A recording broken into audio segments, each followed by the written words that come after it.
quiero leer un par de citas de un trabajo que hizo Klaus Deniger con gente aquí de los Andes a principios del 2000. Él dice, analizando todo el problema de distribución de la tierra y violencia y desplazamiento.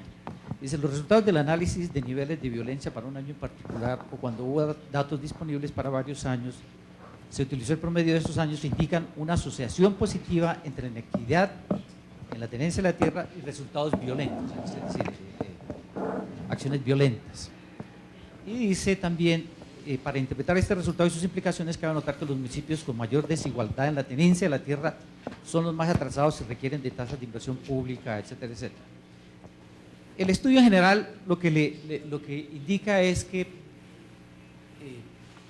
los municipios más atrasados con un pobre entorno institucional se caracterizan por tener una alta inequidad en la distribución de la tierra y por los altos niveles de violencia. Cito esto porque a mí me parece que para quienes aspiran a diseñar políticas públicas es bueno que se entienda todo este problema del entorno institucional a nivel local. Yo particularmente soy muy pesimista de que podamos hacer una reforma agraria vía mercado o vía una decisión estilo como la que cita el profesor Lester, por lo que ya han dicho acá, es decir, no existe una sociedad en esta parte del hemisferio occidental donde las élites agrarias tengan más poder y más influencia en este momento. Entonces, ¿qué hacer? Es decir, uno tiene que pensar que todo lo que se está haciendo está bien, pero también a mediano y largo plazo pensar en cuáles son los cambios. Los cambios institucionales no se dan porque sí y de una manera abrupta y rápida, yo no creo en eso. Hay que pensar también, este estudio muy serio dice, mire, las sociedades patriarcales, con altos niveles de pobreza, con pobre y muy débil estructura institucional, es donde más se presenta la inequidad y donde más se presenta la violencia. Entonces uno como, o las personas que aspiran a diseñar políticas públicas también tienen que pensar en eso, es decir, cómo quitarle espacio a las sociedades patriarcales, cómo acabar estas sociedades jerarquizadas con una gran cantidad de pobres abajo y 2 o 3 ricos arriba. Hay que también pensar en qué políticas públicas a mediano y largo plazo podemos implementar para cambiar ese estado de cosas.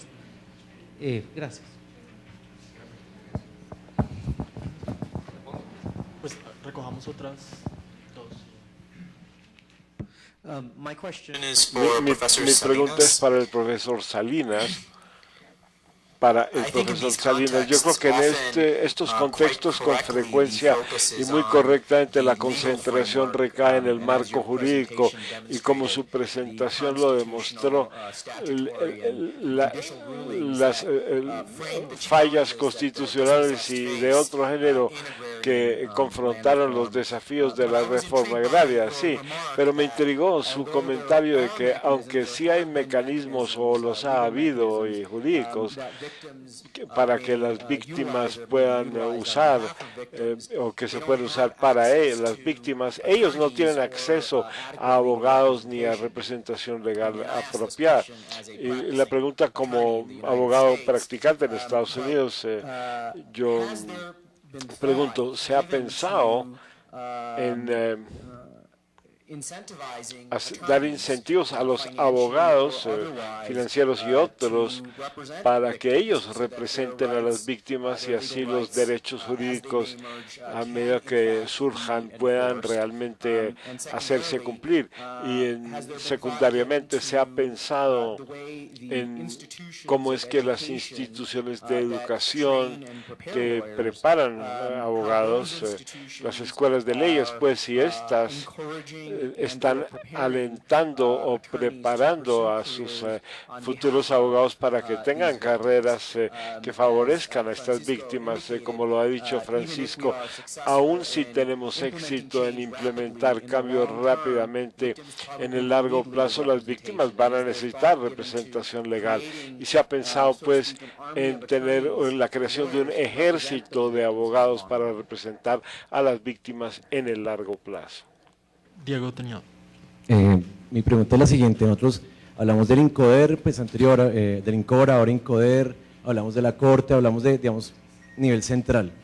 Y un poco con una Filmina que tenía Yamile sobre el tema de Jiguamiandú Curvarado, y lo que me acuerdo un poco es como de la oficina de registros de Belén de Bajirá, que era muy complicada. No, mi pregunta es, ¿cómo afrontamos el problema regional? ¿Cómo afrontamos la debilidad institucional en las regiones? Si los ponentes quieren, y cerramos. Yo creo totalmente que hay una relación fuerte entre violencia e inequidad extrema. Creo que eso se puede sustentar y hay muchos trabajos cuantitativos comparados sobre eso, muchos. De los trabajos venerables de Edward Müller en 1960, trabajos econométricos muy buenos. Y sobre el pesimismo, una vez más, hay trabajos digamos, que demuestran que las reformas agrarias exitosas son escasas. Sin embargo, permítanme citar a un gran intelectual colombiano, Luis Eduardo Nieto Caballero, que decía que hay que tener siempre presente que la melancolía es un estado de ánimo y no una profesión. Entonces, vamos, el pesimismo no es un argumento, el pesimismo no es un argumento, y yo creo que hay que apostarle duro.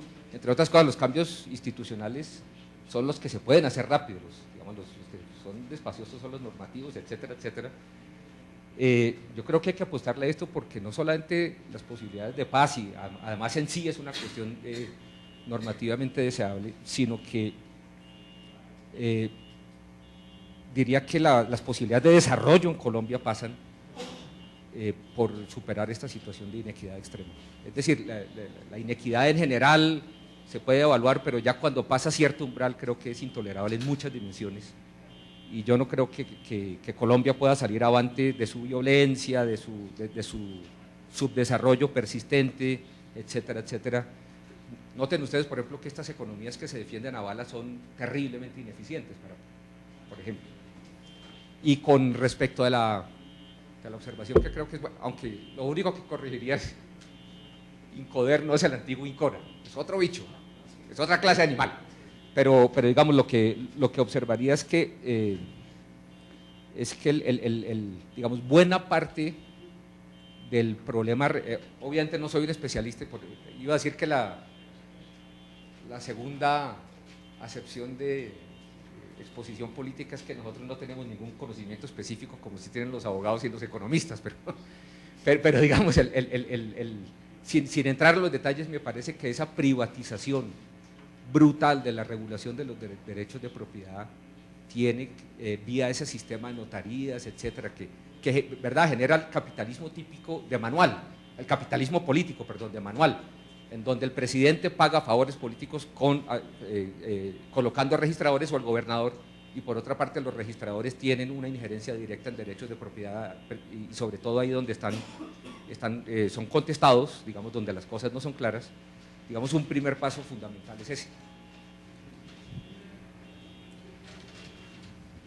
Pues yo empezaría también por la segunda parte, el tema de la descentralización. Yo creo que otro de los problemas grandes que enfrentamos en este momento, además de lo que dice Francisco, de entidades de notariado o registro con graves debilidades, es el tema de cómo se ha ido perdiendo la fortaleza de las autoridades territoriales. Y en esa medida, por ejemplo, por ponerlo en términos jurídicos y legales, sí, todo el tema que tiene que ver con las acciones policivas para efectos de recuperación, en primer lugar tenemos unos plazos que son totalmente breves, 6 meses, 1 año, dependiendo de la acción, y eso corresponde a las autoridades locales, a los alcaldes. El caso que tú citas, Jiguamiandú de Curvarado, pues obviamente la primera